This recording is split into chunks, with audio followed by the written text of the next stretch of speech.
Hello friends, sociology के crash course channel में आपका स्वागत है। ये एक क्रैश कोर्स चैनल है जिसमें यूजीसी नेट और असिस्टेंट प्रोफेसर एग्ज़ाम के पूरे कोर्स को कवर किया जाएगा।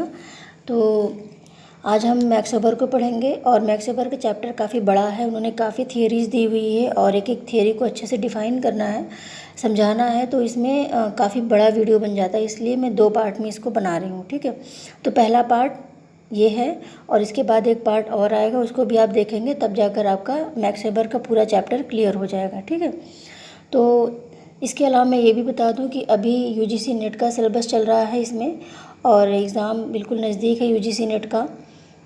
2 महीने 3 महीने जो भी है, 2 महीने लगभग।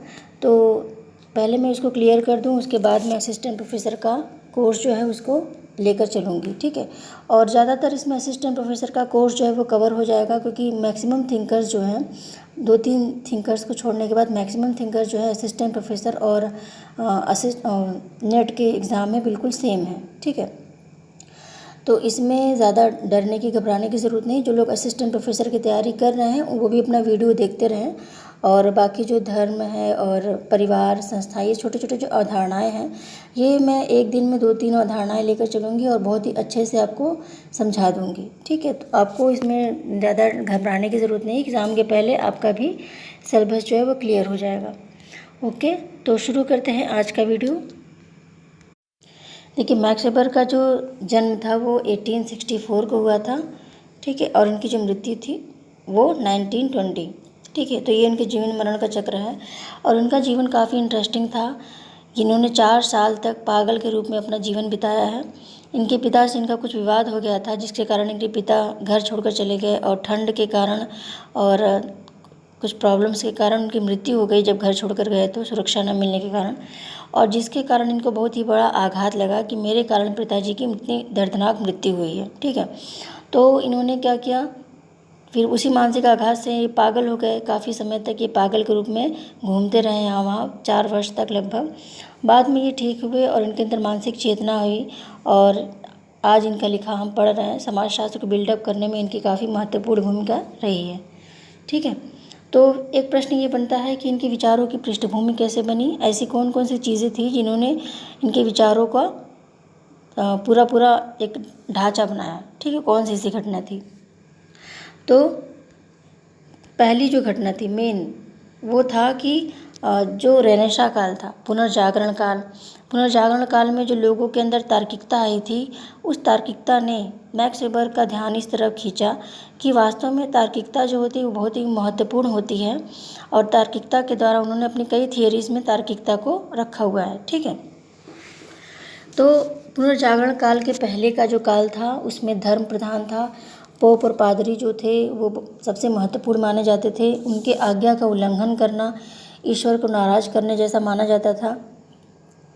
और सबसे बड़ी बात ये है कि वहाँ के जो लोग थे, पुनर्जागरण काल के पहले के लोग जो थे, वो इस लोक में कम जीवन जीते थे और परलोक में ज़्यादा जीवन जीते थे। यानी मृत्यु के बाद क्या होगा, इसके लिए वो ज़्यादा कार्य करते थे, और वर्तमान में क्या चल रहा है जीवन में, घर में क्या किसको ज़रूरत है, किसका स्वास्थ्य नहीं सही है, इस सब से कोई मतलब नहीं था।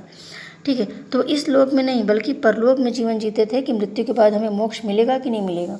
हमने पादरी की किसी बात का उल्लंघन तो नहीं किया, हमने धर्म के आडंबर का उल्लंघन तो नहीं किया। ये सब चीज़ें बहुत ही सावधानी से वो करते थे, और जीवन की प्रत्येक घटना जो थी वो धर्म से प्रभावित थी। ठीक है, नरबली और ऐसी और भी बहुत ही क्रूरतापूर्ण घटनाएं जो थी वो अंजाम दी जाती थी और लोग इसका शिकार होते थे।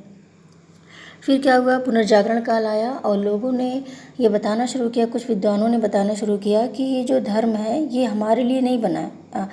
ठीक है, हमारे लिए बना, सॉरी, ये धर्म जो है ये हमारे लिए बना है, और हम धर्म के लिए नहीं बने हैं कि धर्म हमारा उपयोग करे। कुछ लोगों ने चेतना लानी शुरू की, और फिर क्या हुआ, तार्किकता का विकास हुआ। उसमें आपने, जिसने मेडिवल हिस्ट्री पढ़ी होगी वो जानते होंगे कि रेनेसां काल में बहुत सी मशीनों का आविष्कार हुआ, और काफ़ी मात्रा में उद्योग भी स्थापित होने लगे धीरे धीरे, और फिर इंग्लैंड की क्रांति हुई। ठीक है, और औद्योगिक क्रांति जो हुई इंग्लैंड की। ठीक है, वहीं से मशीनों का आविष्कार शुरू हुआ था, मशीनें जो थी वहीं से आनी शुरू हुई, पुनर्जागरण काल था ये। और यहाँ पर जो तार्किकता आई, मैक्स वेबर ने उसी को अपना कीवर्ड बनाया और अपने थियरी में यूज़ किया हुआ है कि तार्किकता जो थी उससे ब्यूरोक्रेसी कैसे आई, कैसे लोगों के संबंध प्रभावित हुए, ये सब चीज़ें उन्होंने बताई हुई है। ठीक है, देखिए प्रजागरण काल में ऐसी बहुत सी चीज़ें हुई जिसमें लोगों ने धर्म को झूठा साबित करना प्रारंभ कर दिया। जैसे बाइबल में बहुत सी ऐसी चीज़ें लिखी थी जिसको लोगों ने झूठा साबित कर दिया। जैसे बाइबल में लिखा है कि 7 दिनों में ईश्वर ने संसार की रचना की है। बाइबल में ये भी लिखा है कि पृथ्वी जो है वो ब्रह्मांड के केंद्र में है और समस्त ग्रह जो है पृथ्वी का चक्कर लगाते हैं। जब दूरबीन का आविष्कार हुआ तो लोगों ने ग्रह नक्षत्र को भी देख लिया और बाद में ये चीज़ झूठी साबित हो गई। ठीक है, फिर कुछ लोग और विचारक हुए, उन्होंने दर्शन में और भी चीज़ें जब ज्ञात की तो उन्होंने बताया कि ईश्वर जो होता है ये अज्ञात है, हमने ईश्वर को देखा नहीं है। ईश्वर क्या चाहता है ये कोई पादरी कैसे बता सकता है, कोई पोप कैसे बता सकता है। तो उन्होंने पोप की सत्ता को चुनौती दी और वहीं पर क्या हुआ, जो पुरानी व्यवस्था थी वो धीरे धीरे समाप्त होने लगी। लोग तर्क से, बुद्धि से जीने लगे और वर्तमान जो उनका जीवन था उसमें वो फोकस होने लगे। पहले वो पारलौकिक जीवन पे ज़्यादा फोकस होते थे। ठीक है, फिर जब वर्तमान पे फोकस होने लगे तो उनको अपनी समस्याएं दिखने लगी कि हमारी समस्याएं क्या क्या हैं। फिर उन समस्याओं के समाधान के लिए उन्होंने सोचना शुरू किया और फिर मुनाफा उन्मुखता आई। ठीक है, और चीज़ें अपने सुविधा के लिए उन्होंने और चीज़ें बनानी शुरू की, उसका उपभोग शुरू किया, फैक्ट्रियाँ लगने लगी। ठीक है, तो इस तरह से पूंजीवाद का जन्म हुआ और ये पूंजीवाद का जन्म ही मैक्स वेबर को पूरी तरह से उनके विचारों के लिए बीजारोपण, पूरा सिंचाई जैसे होती है कि बीज हमने बो दिया फिर सिंचाई हो गई, उसी तरह से ये पूंजीवाद जो था मैक्स वेबर के विचारों को सींचता है। ठीक है, देखिए धर्म का एक प्राचीन स्वरूप था जो पुनर्जागरण काल के पहले का था, जो बहुत कठोर था, जिसका पालन करना लोगों के लिए बहुत ही अनिवार्य था। ठीक है, फिर बाद में मार्टिन लूथर आए, उन्होंने बाइबल को चुनौती दी, पोप की सत्ता को चुनौती दी और उन्होंने एक तार्किक बातों को शामिल करके प्रोटेस्टेंट धर्म बनाया, प्रोटेस्टेंट धर्म की आचार संहिता बनाई, जिसमें उन्होंने ऐसी ऐसी चीज़ें डाली कि उसको यदि कोई व्यक्ति फॉलो करता है तो वो अपने जीवन में बहुत ही ज़्यादा सक्सेसफुल हो जाएगा। ठीक है, जैसे नरबली नहीं थी उसमें, और उसमें कुछ ऐसा आडंबर नहीं था। उसमें क्या था, जितना ज़्यादा आप मेहनत करेंगे ईश्वर उस व्यक्ति से उतना ही ज़्यादा प्रसन्न होगा। ठीक है, आपके पास समय नहीं है तो आप पूजा पाठ मत कीजिए, आप आडंबर मत कीजिए, लेकिन आप अपने मेहनत को और भी ज़्यादा बढ़ाइए। जितना ज़्यादा आप परिश्रम करेंगे, जितना ज़्यादा आप अपनी योग्यता को बढ़ाएंगे, उतना ही ज़्यादा ईश्वर आपसे प्रसन्न होगा। ऐसी चीज़ें थी तो लोग अपनी योग्यता को और भी ज़्यादा डेवलप करते थे और फिर उनको किसी धर्म का नियंत्रण उन पर नहीं था और ये सब चीज़ें जो थी पूंजीवाद को बहुत ही तेज़ी से विकसित की। और प्रोटेस्टेंट धर्म की आचार संहिता यानी उसके जो नियम थे वो नियम पूंजीवाद को बढ़ाने में बहुत ही ज़्यादा सहायक सिद्ध हुए। ठीक है, फिर देखिए धर्म में तार्किकता आ गई क्योंकि ये प्रोटेस्टेंट धर्म आ गया और उनके विचारों की पृष्ठभूमि बनी मैक्स वेबर के विचारों की। ठीक है, तो उन्होंने प्रोटेस्टेंट धर्म के द्वारा किस तरह से समाज में परिवर्तन आता है और पूंजीवाद के विकास में प्रोटेस्टेंट धर्म कैसे सहायक है, ये सारी चीज़ें बताई हुई हैं। और एक कोटेशन आता है कि मैक्स वेबर ने अपना संपूर्ण जीवन मार्क्स के बोध के साथ लड़ने में बिता दिया। तो ये कोटेशन काफ़ी इंपॉर्टेंट है। यहाँ पे मार्क्स के भूत का मतलब है कि मार्क्स के विचारों का संशोधन करने में। ठीक है, मार्क्स के विचारों को उन्होंने संशोधित किया। जैसे मार्क्स ने बोला कि केवल अर्थव्यवस्था ही समाज में परिवर्तन लाती है, एक कार्य की व्याख्या की, लेकिन मैक्स वेबर ने क्या कहा, विचार, धर्म और ये चीज़ें जो हैं समाज को परिवर्तित करती हैं। तो कार्ल मार्क्स के से वो पूरी तरह से असहमत नहीं थे, उन्होंने केवल संशोधन किया। उन्होंने कहा कि कार्ल मार्क्स ने जो चीज़ें बताई वो बिल्कुल गलत तो नहीं हो सकती, लेकिन कुछ चीज़ें ऐसी हैं जिससे वो असहमत थे। ठीक है, तो यही चीज़ है कोटेशन की, उन्होंने मार्क्स के भूत यानी मार्क्स के विचारों के साथ लड़ने में बिता दिया। ठीक है, तो ये कोटेशन आया तो आप याद रखें। देखिए मैक्स वेबर का पद्धति शास्त्र ये बहुत इंपॉर्टेंट है और एग्ज़ाम में बिल्कुल आता है। मैक्स वेबर ने समाजशास्त्र को समझने के लिए 4 पद्धतियाँ बताई। कौन कौन सी पद्धतियाँ देख लेते हैं। पहला है वर्स्तेहन मेथड, दूसरा है आदर्श प्रारूप, तीसरा है कारणात्मक संबंध, चौथा है मूल्य की धारणा। ठीक है, तो इनको हम डिटेल में देख लेते हैं। वर्स्तेहन पद्धति का मतलब होता है बोध या समझ। ठीक है, और इसमें क्या होता है कि कर्ता के स्थान पर अपने आप को रख कर चीज़ों को जब हम समझते हैं तो उसको हम वर्स्तेहन पद्धति कहते हैं। जैसे हमको किसी युद्ध का करना है, रिसर्च करना है किसी युद्ध के बारे में, तो हम अपने आप को उस योद्धा के स्थान पर रखेंगे और हम ये जानेंगे कि उसने जो आदेश दिए अपनी जनता को, अपनी सेना को, उसमें जो परिवर्तन किए, उसने जो रणनीति अपनाई युद्ध की, उसने जो कार्य किए क्या वो सही था, उसके मस्तिष्क में उसमें क्या चला, ये सारी चीज़ें हम जानेंगे उसके स्थान पर अपने आप को रख कर। ठीक है, तो ये वर्स्तेहन पद्धति जो है ये घटना के आंतरिक पक्षों को जानने के लिए काफ़ी इम्पोर्टेंट होती है। जैसे रानी पद्मावती ने जौहर किया, तो हम अपने आप को उनके स्थान पर रखेंगे और ये जानेंगे कि उनके मस्तिष्क में उसमें क्या चल रहा था, लोगों ने क्या सोचा और उन्होंने जौहर क्यों किया। ठीक है, ये सारी चीज़ें हम जान जाएंगे और जब भी हम ये करेंगे तो उस समय हम ये भूल जाएंगे कि हमारा नाम क्या है, हमारा बैकग्राउंड क्या है। उस समय अपने आप को रानी पद्मावती मानकर हम जब रिसर्च करेंगे तो वो वसतेहन पद्धति कहलाएगा। ठीक है, और ये जो पद्धति होती है प्रत्यक्षवाद की विरोधी होती है। ठीक है, क्योंकि प्रत्यक्षवाद में घटनाएं जो सामने दिख रही हैं उसको हम देखते हैं, अवलोकन करते हैं, नापते तौलते हैं, निरीक्षण करते हैं, उसके बाद उसका हम रिजल्ट दे देते हैं कि इसका ये परिणाम है। जबकि वसतेहन पद्धति में घटना के आंतरिक पक्षों को देखा जाता है कि घटना के जो आंतरिक पक्ष होते हैं वो क्या है। तो एग्ज़ाम में आ सकता है कि प्रत्यक्षवाद का विरोधी इसमें से कौन है, 4 में से कोई एक ऑप्शन, तो वसतेहन पद्धति रहेगी तो आप लगा दीजिएगा, सही हो जाएगा। ठीक है, देखिए व्यक्ति जब दूसरों के साथ अंतःक्रिया करता है तो वास्तविकता जो होती है वो उसके मन में घटित होती है। ठीक है, वो वास्तविकता वो नहीं जो दिख रही है। हम मान लीजिए कोई कार्य कर रहे हैं लेकिन उसका आशय कुछ और है, तो क्या होगा, वास्तविकता दिखती नहीं, वो हमारे मन में होती है। वास्तविकता जो हम सोचते रहते हैं, जिस आशय से हमने वो कार्य किया है वो वास्तविकता होती है और कार्य को देखकर उस वास्तविकता तक हम नहीं पहुंच सकते। ठीक है, और फिर देखिए उन्होंने वसतेहन पद्धति की जो परिभाषा दी है वो है, वसतेहन पद्धति वह पद्धति है जिसके द्वारा समाजशास्त्री अर्थों तक पहुंचा जा सकता है। ठीक है, कर्ता के द्वारा विभिन्न परिस्थितियों में उनकी समझ तथा भावनाओं की व्याख्या करते हुए की गई है ये। ठीक है, फिर देखिए एक और कोटेशन है उनका कि प्राकृतिक, नेचुरल और सोशल साइंस, प्राकृतिक और सामाजिक विज्ञानों के बीच अंतर अन्वेषक के संज्ञानात्मक आशयों से उत्पन्न होता है। संज्ञानात्मक आशय मतलब कि उसके अंदर जो चल रहा है। ठीक है, यदि हमारे अंदर कुछ नहीं चल रहा है तो वो कुछ और हो जाएगा, हमारे अंदर कुछ चल रहा है, किसी आशय से हमने कोई घटना की हुई है, कोई कार्य किया हुआ है तो वो अलग हो जाएगा। ठीक है, तो ये जो कोटेशन है ये एग्ज़ाम में आता है सीधा ऐसे ही, इसलिए मैंने इसको मेंशन किया हुआ है। समाजशास्त्र की परिभाषा उन्होंने दी है कि समाजशास्त्र वह विज्ञान है जो सामाजिक क्रियाओं का व्याख्यात्मक बोध कराने का प्रयत्न करता है। तो व्याख्यात्मक बोध का मतलब यहाँ पर हुआ कि क्रियाओं के आंतरिक पक्ष, क्रिया करते समय व्यक्ति के मस्तिष्क में क्या चल रहा है। ठीक है, और जिस आशय से उसने क्रिया किया है सामने वाला व्यक्ति उस आशय को समझा या नहीं समझा।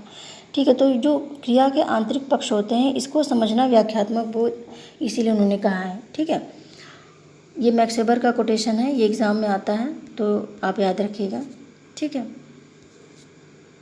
फिर देखिए आदर्श प्रारूप। आदर्श प्रारूप का मतलब क्या होता है, ये एक मानसिक प्रारूप है। ठीक है, जैसे आदर्श प्रारूप ऐसा नहीं कि हमने कोई मॉडल बनाया हुआ है या फिर कुछ हमारे सामने ऐसा दिखा है, प्रोजेक्ट है, ऐसा कुछ नहीं। हमारे मस्तिष्क में किसी चीज़ को लेकर एक आदर्श प्रारूप जो बनता है ये उसी की बात की गई है। और ये पद्धति शास्त्र के अंतर्गत आता है, जैसे वसतेहन पद्धति, फिर आदर्श प्रारूप हो गया, फिर तीसरा क्या था, कारणात्मक व्याख्या, कारण कारण संबंध मतलब, फिर है मूल्य। तो ये 4 थे। आदर्श प्रारूप में क्या होता है, ये जो इन्होंने दिया हुआ है वसतेहन पद्धति उन्होंने किस में दिया है, theory of social and economic organisation, ये पुस्तक है, इसमें उन्होंने वसतेहन पद्धति को दिया है। ये एग्ज़ाम में सीधा प्रश्न बनता है। आदर्श प्रारूप का प्रयोग उन्होंने नौकरशाही में किया था। ठीक है, नौकरशाही के लिए क्या था कि अलग अलग देशों में नौकरशाही के अलग अलग नियम होते हैं, अलग अलग रूप होते हैं, लेकिन कुछ ऐसे नियम होते हैं जो सभी देशों में एक जैसे होते हैं। तो उन्हीं नियमों को उन्होंने लेकर एक आदर्श प्रारूप बनाया था, जिसमें समय, स्थान और परिस्थिति तो चेंज होगी लेकिन वो आदर्श प्रारूप चेंज नहीं होगा। इसी को लेकर उन्होंने किसी भी घटना का एक आदर्श प्रारूप बनाना प्रारंभ किया, कि जैसे धर्म का हमने विभिन्न धर्मों के को लेकर उसका एक आदर्श प्रारूप बना दिया। ठीक है, परिवार का एक आदर्श प्रारूप बना दिया, विवाह का एक आदर्श प्रारूप बना दिया। जो समय और स्थान परिस्थिति चेंज होगा, देश चेंज होंगे, लेकिन वो आदर्श प्रारूप नहीं होंगे, वो विशेषताएं वहाँ पर उस चीज़ की पाई ही जाएंगी। तो इसको लेकर उन्होंने बनाया था आदर्श प्रारूप। और कोई भी घटना हो, जैसे विवाह का आदर्श प्रारूप क्या है, यदि हम बनाते हैं, इसमें एक स्त्री होती है, एक पुरुष होता है, ये होता ही है। विश्व के किसी भी स्थान पर चले जाइए, मुस्लिम समुदाय हो, ईसाई समुदाय हो, सिख हो, चाहे वो पारसी हो, चाहे वो जैन हो, चाहे वो कोई भी संप्रदाय हो, एक स्त्री और एक पुरुष होता है, उन्हीं के बीच में विवाह होता है। फिर देखिए सामाजिक मान्यता, विवाह के द्वारा यौन संबंधों की सामाजिक मान्यता मिलती है। ठीक है, तो हर विवाह के साथ सामाजिक मान्यता जुड़ी होती है, चाहे वो जनजातियों में हो, चाहे वो किसी सभ्य समुदाय में हो, चाहे वो किसी भी धर्म के विवाह की बात की जाए, सामाजिक मान्यता विवाह द्वारा प्राप्त होती है। विवाह संपन्न करने के लिए कुछ कर्मकांड होते हैं। देखिए, विवाह संपन्न करने के लिए कुछ न कुछ कर्मकांड हर धर्म में होते हैं, चाहे वो कोई भी सोसाइटी हो, कोई भी धर्म हो, कोई भी क्षेत्र हो, कोई भी देश हो, ठीक है। हर जगह कुछ न कुछ कर्मकांड किए जाते हैं। कहीं के कुछ होते हैं, कहीं के कुछ चेंज अलग अलग हो सकता है कि हर जगह का कर्मकांड जो है अलग अलग हो, लेकिन कर्मकांड होते हैं, ये बिल्कुल सत्य है। तो ये भी आदर्श प्रारूप में आ जाएगा। फिर विवाह को करने का एक मुख्य लक्ष्य जो होता है वो वंश को बढ़ाना भी होता है, ठीक है। वो इनडायरेक्ट रूप से लोगों के मस्तिष्क में होता है कि विवाह नहीं करेंगे तो हमारा वंश कैसे बढ़ेगा, तो ये भी होता है। तो ये भी एक आदर्श प्रारूप में आ जाएगा। तो इसी के आधार पर उन्होंने हर चीज़ के एक आदर्श प्रारूप बनाया, चाहे वो परिवार हो, चाहे विवाह हो, धर्म हो। छः धर्मों का उन्होंने अध्ययन किया था और आदर्श प्रारूप बनाया था। उसके बाद अलग अलग धर्मों से उसकी तुलना की थी, ठीक है। फिर उन्होंने नौकरशाही का बनाया था। नौकरशाही में अलग अलग देशों से आदर्श प्रारूप बनाकर और उसका क्या किया था, अलग अलग देशों से फिर तुलना की थी, ठीक है। हमने मान लीजिए जो सभी देशों में पाया जाता है, ढेर सारे देश हैं, सभी में क्या होता है, विवाह पाए जाते हैं, सभी में चीज़ें पाई जाती हैं, ठीक है। तो कुछ चीज़ें ऐसी होती हैं जो सभी में कॉमन होती हैं, जैसे वीर नौकरशाही है, अलग अलग देशों में अलग अलग नियम होते हैं। कहीं पे अध्यक्षात्मक शासन व्यवस्था है, कहीं पे संसदीय है, तो कहीं पे कुछ है। लेकिन नौकरशाही के कुछ ऐसे तत्व होंगे, ज़्यादा नहीं होंगे, कुछ तो होंगे जो सभी में समान होंगे। तो इसी को लेकर उन्होंने एक आदर्श प्रारूप बना दिया और फिर अलग अलग देशों के नौकरशाही से उसकी तुलना की, ठीक है। इसी तरह से ये आदर्श प्रारूप आप समझ गए होंगे कि किसी भी चीज़ का आदर्श प्रारूप मतलब है कि समय, स्थान और परिस्थिति चेंज होने पर भी वो लक्षण चेंज नहीं होते। किसी भी देश में उस चीज़ के वो लक्षण पाए ही जाते हैं, तो उसको हम आदर्श प्रारूप कहेंगे। आदर्श प्रारूप के 3 प्रकार उन्होंने बताए। पहला है ऐतिहासिक वास्तविकताओं से निर्मित। जैसे ऐतिहासिक वास्तविकता का मतलब होता है कि जो प्राचीन काल में थे, ठीक है, तो उनको हम लेकर अलग अलग देशों में प्राचीन काल में ये चीज़ें थी, तो उसका एक आदर्श प्रारूप बनाकर हम एक देश से तुलना करें, ठीक है। तो वो एक अध्ययन हो गया। फिर है गुणात्मक तथ्यों द्वारा निर्मित, ठीक है। गुणात्मक तथ्य का मतलब होता है किसी विशेष गुण के आधार पर हम आदर्श प्रारूप बनाते हैं। जैसे कि असिस्टेंट प्रोफेसर बनने की क्या क्या योग्यता होनी चाहिए, कौन कौन से गुण होने चाहिए, उन गुणों को लेकर हम एक आदर्श प्रारूप बनाएं जो सभी देशों के असिस्टेंट प्रोफेसर में पाई ही जाती हैं। तो वो गुण, कोई भी गुण हो, स्त्री के गुणों को लेकर बनाए या फिर बच्चों के गुणों को लेकर, किसी के भी गुण को लेकर यदि हम आदर्श प्रारूप बनाते हैं तो वो गुणात्मक में आता है। फिर व्यवहारों की तार्किक संरचना, तो अलग अलग देशों के जो व्यवहार होते हैं, स्त्री के व्यवहार को लेकर बना दिया हमने, चाहे पुरुष को लेकर के व्यवहार को लेकर बना दिया, ठीक है। वृद्धों के प्रति जो हो रहा है व्यवहार को लेकर बना दिया, तो उसमें आदर्श प्रारूप जो देश काल परिस्थिति में भी वो उस घटना को लेकर चेंज नहीं हो रहा है, तो वो आ जाएगा व्यवहार, ठीक है। फिर देखिए, एक कन्फ्यूजिंग क्वेश्चन होता है कि आदर्श प्रारूप की बात तो मैक्स वेबर ने की है, लेकिन कोजर ने इसके बारे में कथन कहा हुआ है, ठीक है। ये कथन आप याद कर लीजिएगा। अक्सर बच्चे कंफ्यूज हो जाते हैं कि आदर्श प्रारूप का यदि कोटेशन आ गया तो सीधा मैक्स वेबर लगा देते हैं और इसमें कोजर ने बोला हुआ है, ठीक है। तो आप इसको याद रखिएगा। इन्होंने कहा कि आदर्श प्रारूप विश्लेषण की एक रचना अथवा विन्यास है जो अध्ययनकर्ता को वास्तविक दशाओं से समानता और भिन्नता का माप करने के लिए मापदंड का प्रयोग करता है, ठीक है। तो याद रखिएगा, ये इन्होंने भी बोला है कोटेशन। फिर है देखिए कार्य कारण संबंध, यानी किसी भी घटना के घटित होने के कई कारण होते हैं। ऐसा नहीं कि कार्ल मार्क्स की तरह केवल अर्थव्यवस्था को बता दिया। हर जगह परिवर्तन में कार्ल मार्क्स ने अर्थव्यवस्था को ला दिया, जबकि मैक्स वेबर ने बोला कि कोई भी घटना घटित हो रही है तो उस समय व्यक्ति के मस्तिष्क में क्या चल रहा है, उसकी क्या मंशा है, ये भी इम्पॉर्टेंट है, ठीक है। और इसके अलावा उन्होंने धर्म और विचारों के द्वारा भी परिवर्तन की बात की। तो कार्य कारण संबंध, किसी भी घटना के घटित होने में जो उसके कारण हैं उसको जानने पर ये ज़्यादा फोकस करते हैं। तो इन्होंने जो 4 पद्धतियाँ बताई थी उसमें तीसरी है कार्य कारण संबंध। फिर देखिए चौथा, उन्होंने मूल्यों की बात की थी अपनी अध्ययन पद्धति में। तो उन्होंने 2 प्रकार के मूल्य बताए थे, मूल्य उन्मुखता और मूल्य निरपेक्षता, ठीक है। तो मूल्य उन्मुखता का मतलब क्या होता है कि मूल्यों का हम पर बहुत ज़्यादा प्रभाव है और हम कोई भी निर्णय ले रहे हैं तो मूल्यों के अनुसार ले रहे हैं। और दूसरा मूल्य निरपेक्षता का मतलब क्या होता है कि हमारे कार्यों पर, हमारे रिसर्च पर मूल्यों का प्रभाव नहीं पड़ता है, ठीक है। तो ये दोनों विपरीत अवधारणा है। तो मूल्य उन्मुखता की बात उन्होंने कही है कि जब भी कोई रिसर्चर होता है अपने लिए टॉपिक का चुनाव करता है कि हम इस टॉपिक पे रिसर्च करेंगे, तब तो वो मूल्य उन्मुख हो सकता है। उसकी रुचियाँ उसको प्रभावित करे, ये कोई अपराध नहीं है, ठीक है, ऐसा हो सकता है। लेकिन मूल्य निरपेक्ष, जैसे ही उसने अपने टॉपिक का चयन कर लिया उसके बाद वो निरपेक्ष हो जाए, ये बात उन्होंने बोली कि उसके बाद वो निरपेक्ष हो जाए, वो बिल्कुल अपने जिस परिवेश में उसका पालन पोषण हुआ है उसको छोड़कर वो अध्ययन करना शुरू करें। जैसे कोई व्यक्ति है, उसका पालन पोषण एक ऐसे स्थान पर हुआ है जहाँ पे महिलाओं को बहुत ही छोटी दृष्टि से देखा जाता है, ठीक है, तो वो क्या करेगा, जब महिलाओं पर अध्ययन करेगा तो उसकी जो मानसिकता है उस पर हावी रहेगी।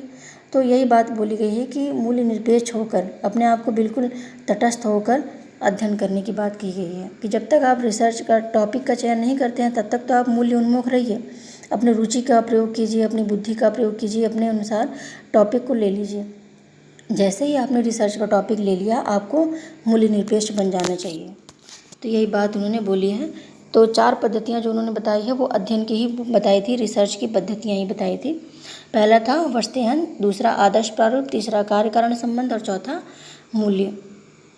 फिर देखिए अलगाव की बात बोली है मैक्स वेबर ने। अलगाव की बात कई लोगों ने बोली है, मैंने इस पर एक वीडियो भी बनाया हुआ है कि उसमें ढेर सारे थिंकर्स के अलगाव की अवधारणा को मैंने दिया हुआ है, लेकिन इसमें फिर बता दे रही हूँ। नौकरशाही में अत्यधिक तार्किकता जो होती है उसी के कारण लोगों में अलगाव की इन्होंने बात की।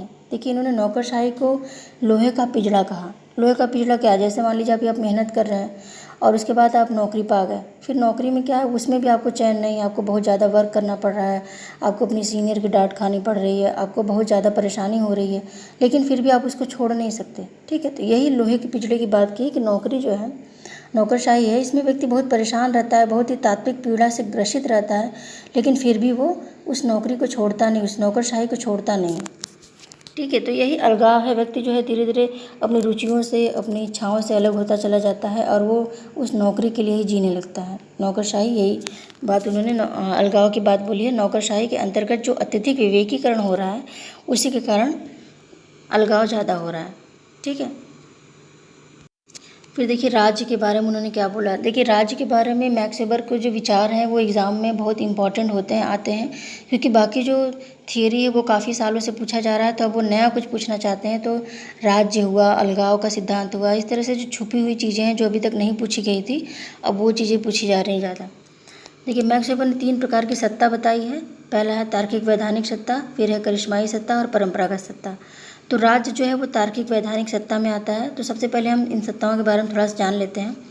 तार्किक वैधानिक सत्ता का मतलब क्या होता है कि व्यक्ति की जितनी योग्यता होगी उतना बड़ा उसको पद मिलेगा, ठीक है। सत्ता उसको तभी मिलेगी जब उसके अंदर वो योग्यता रहेगी। तो ये तार्किक वैधानिक सत्ता हो गई। फिर करिश्माई सत्ता का मतलब क्या होता है कि व्यक्ति में कुछ ऐसे गुण पाए जाते हैं कि लोगों के प्रति नेतृत्व क्षमता पाई जाती है, जिसके कारण वो क्या होता है, उसको सत्ता मिल जाती है। जैसे कोई प्रॉब्लम आ गई, भीड़ इकट्ठा है और उसी समय किसी व्यक्ति ने बोल दिया नहीं ऐसा करना चाहिए और उसकी बातें भीड़ को अच्छी लगी, तो उसने क्या हुआ, सारी भीड़ जो थी उसको फॉलोवर बन गई, ठीक है। और धीरे धीरे क्या हुआ, उसने एक दल बना लिया और वो सत्ता में आ गया। तो ये चीज़ होती है कि करिश्माई सत्ता में व्यक्ति के व्यक्तित्व से लोग प्रभावित हो जाते हैं और इसी के आधार पर उसको सत्ता मिल जाती है। जैसे महात्मा गांधी को लोगों ने नेता बना दिया था अपना और उनके बातों को फॉलो करते थे, तो उनमें क्या था, करिश्माई गुण था। उसी तरह से स्वामी विवेकानंद हो गए, और भी चीज़ें, और भी जो थिंकर्स थे, ठीक है, तो उनकी बातों से लोग प्रभावित थे, उनके कार्यों से प्रभावित थे, इसलिए उनको सत्ता मिली। फिर परंपरागत सत्ता। परंपरागत सत्ता का मतलब होता है वंशवाद के आधार पर दादा पिता फिर बच्चे को मिला, फिर इस तरह से उनकी पीढ़ियों को एक के बाद एक सत्ता मिलती चली जाती है, ठीक है। तो ये परंपरागत सत्ता हो गया। तो तार्किक वैधानिक सत्ता है। राज्य की 4 विशेषताएं इन्होंने बताई हैं। पहला है राज्य की कानूनी और प्रशासनिक व्यवस्था होती है जिसे केवल वैधानिक तरीके से ही बदला जा सकता है, किसी करिश्मे द्वारा नहीं। तो देखिए राज्य का मतलब कोई मजाक नहीं है कि 4 लोग बैठे हैं और इन्होंने ये निर्णय दे दिया तो ये हो जाएगा, ठीक है। ऐसा कोई पंचायत नहीं होता। राज्य एक बहुत बड़ा एक व्यवस्था, एक ऑर्गेनाइजेशन होता है और एक बहुत बड़े भौगोलिक क्षेत्र से रिलेटेड होता है।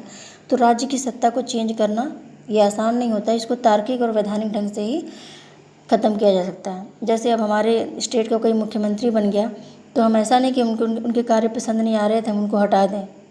एक बार बन गए तो उनको तार्किक वैधानिक ढंग से ही हटाया जा सकता है, जब तक वो कोई ऐसे गलत कार्य न करें जिसके कारण उनके ऊपर महाभियोग लगे या फिर कुछ और हो, ठीक है। तो तार्किक वैधानिक जो नियम बने हुए हैं उसी के आधार पर उनको हटाया जा सकता है।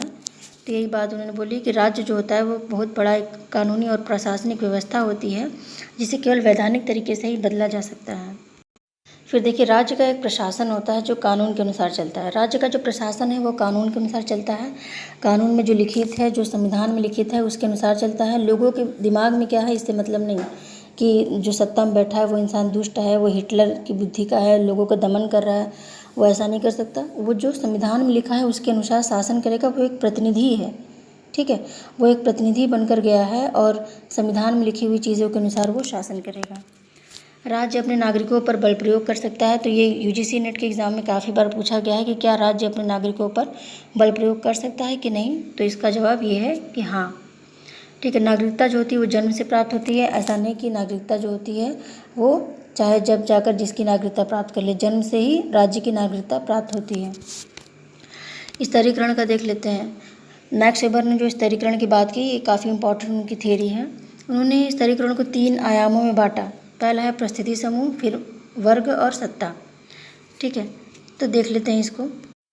देखिए, पहला उन्होंने वर्ग बताया। वर्ग का मतलब क्या होता है? वर्ग का मतलब है कि बाज़ार में एक व्यक्ति की स्थिति कैसी है। जैसे कोई छोटा व्यापारी है तो ढेर सारे छोटे व्यापारियों का जो समूह हो गया, उनकी परिस्थिति एक जैसी होगी, उनका सम्मान एक जैसा हो गया, उनके पास पैसे एक जैसे हैं, तो वो क्या होगा, वो एक वर्ग में हो गया, ठीक है।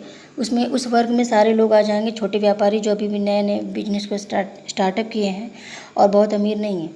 और फिर दूसरा क्या हो गया, दूसरा बहुत बड़े बड़े जो उद्योगपति हैं, जैसे जिनकी करोड़ों में कई एक मिनट में कई करोड़ रुपए वो कमा लेते हैं, तो उनका एक अलग वर्ग है, एक दायरा उनका अलग है। उनके यहाँ जब पार्टी होगी तो उनके जैसे लोग ही जाएंगे, ठीक है। उसी तरह से फिर देखते हैं, कुछ ऐसे वर्ग होते हैं जो 5 से 10 लाख रुपए रोज़ कमा लेते हैं, ठीक है। वो बहुत गरीब भी नहीं, बहुत अमीर भी नहीं है, तो वो वर्ग अलग हो गया, उनका सम्मान अलग है, उनका स्टेटस अलग है, लोग उनको अलग ढंग से जानेंगे। तो वर्ग का मतलब क्या है? बाजार में व्यक्ति की स्थिति, और स्थिति का मतलब क्या है कि व्यक्ति के पास कितना पैसा है, बाजार के कितने पैसे को वो ले चुका है, ठीक है। तो ये इम्पोर्टेंट होता है कि बाजार में व्यक्ति की स्थिति क्या है, यानी व्यक्ति के पास कितना पैसा है।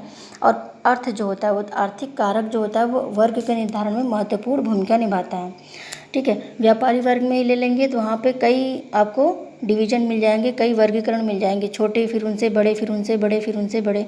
इस तरह से जो एक जैसे वर्ग के लोग होते हैं, यानी जिसके पास एक जैसा व्यापार होता है, एक जैसा पैसा होता है, वो एक वर्ग में आ जाएंगे।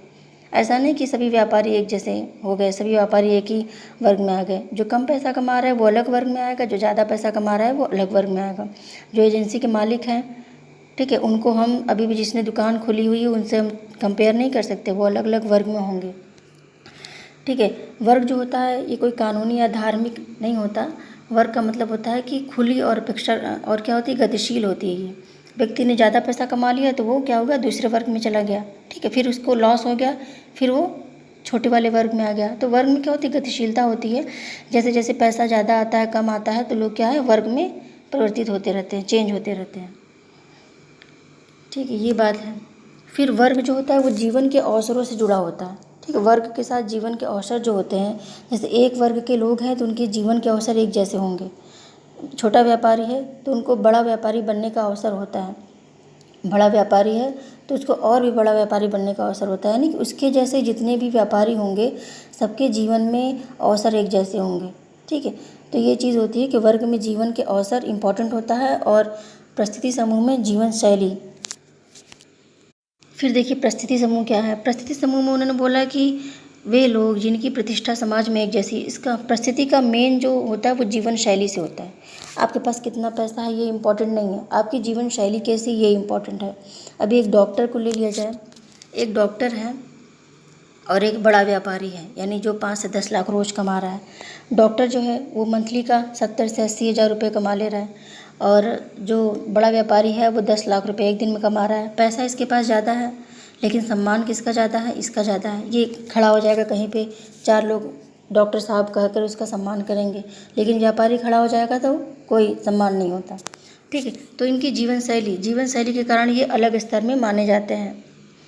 इसी तरह से प्रोफेसर हो गया तो उसकी जीवन शैली अलग होगी। जीवन शैली का मतलब क्या, सुबह उठना है, लेक्चर लेना है, फिर कहीं पे यदि इंटरव्यू हुआ तो उसको भी लेने जाना है, वाइवा लेना है, फिर क्या क्या करना है, तो उसकी जीवन शैली होती है जो उसके ऑर्गेनाइजेशन जो होता है, जिस संगठन में वो प्रोफेसर होता है उसके द्वारा निर्धारित होती है। ठीक है। उसी तरह से IAS होता है, उसकी भी अलग जीवन शैली होती है। सुबह से शाम तक क्या क्या करना है, उसके असिस्टेंट उसको बताते हैं कि क्या क्या प्रॉब्लम है, कहाँ कहाँ जाना है, सब कुछ। ठीक है। तो उसकी जीवन शैली होती है। तो ये जीवन शैली ही क्या होती है, उनके स्तरीकरण में उनके स्थान को सुनिश्चित करती है। तो परिस्थिति समूह का किससे संबंध है, जीवन शैली से, और वर्ग का किससे संबंध है, जीवन के अवसरों से। तो ये यदि एग्ज़ाम में प्रश्न आता है तो आप बिल्कुल कंफ्यूज मत होइएगा कि किसके साथ जीवन अवसर है, किसके साथ जीवन शैली है।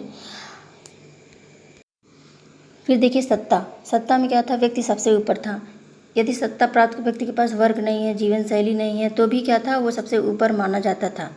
क्यों माना जाता था, देखिए बहुत से ऐसे नेता हुए, सुभाष चंद्र बोस जैसे नेता, और भी ऐसे बहुत से नेता हुए, और अभी भी हैं। अभी APJ अब्दुल कलाम भी इसी प्रकार के नेता थे, जिनके घर में एक छोटी सी खाट, एक टूटी चारपाई और कुछ किताबें, कुछ कपड़े, दो चार, इसके अलावा उनके पास कुछ भी नहीं था। ठीक है। जबकि वो बहुत गरीबी से आए थे और चाहते तो बहुत पैसा वो कमा लेते, और उनकी जो पीढ़ियाँ थी जो गरीबी झेल रही थी वो नहीं झेलती, लेकिन उन्होंने ऐसा नहीं किया। ऐसे बहुत से नेता हुए। ठीक है। तो यही चीज़ है कि जीवन शैली उनके पास नहीं थी, यानी कि उनके पास गाड़ी बंगले नहीं थे, उनके पास और भी चीज़ें नहीं थी। ठीक है। फिर भी क्या था, उनको सबसे ज़्यादा सम्मान मिला। वर्ग नहीं था, उनके पास पैसा नहीं था, फिर भी उनको ज़्यादा सम्मान मिला।